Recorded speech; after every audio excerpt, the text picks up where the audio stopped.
Hallo, heute möchte ich mal ein bisschen was von der Marie Villinger erzählen.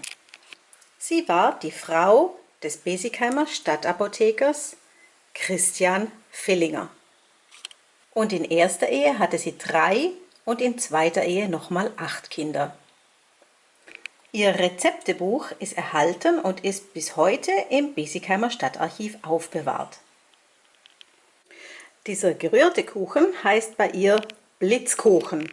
Man kennt ihn aus anderen Gegenden auch als Eischwärkuchen. Der geht nämlich so. Man kann sich besonders gut merken, das Rezept, weil es gereimt ist.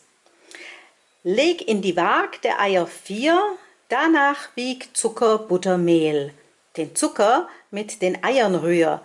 Darein kommt die Butter, die Seel. Jedoch die muss zerlassen sein. Zuletzt kommt auch das Mehl hinein.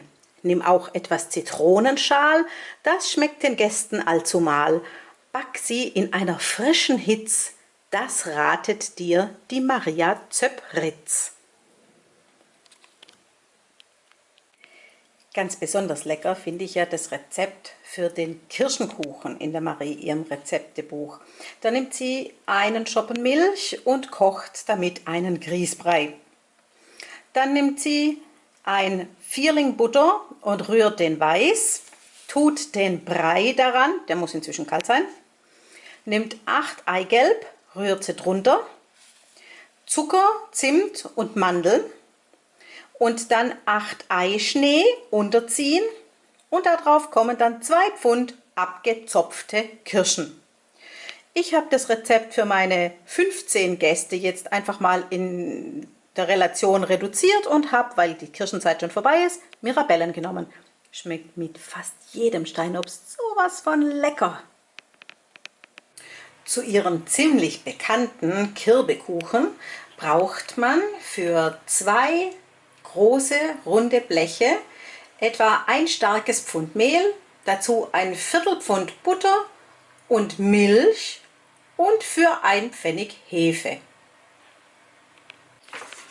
Und für die Streiche rührt man für einen Kuchen ein Käsle mit saurem Rahm und 2 Eiern, recht glatt. Dazu kommt Kümmel und Salz. Und da muss man nicht so sparen. Da darf man ruhig fingerdick aufstreichen, gell? Und obendrauf darf man dann noch einmal ein halber Vierling Butter hinschneiden. Und so sieht er aus, wenn er fertig ist. Leider kann ich davon nur den Gästen von der Führung anbieten.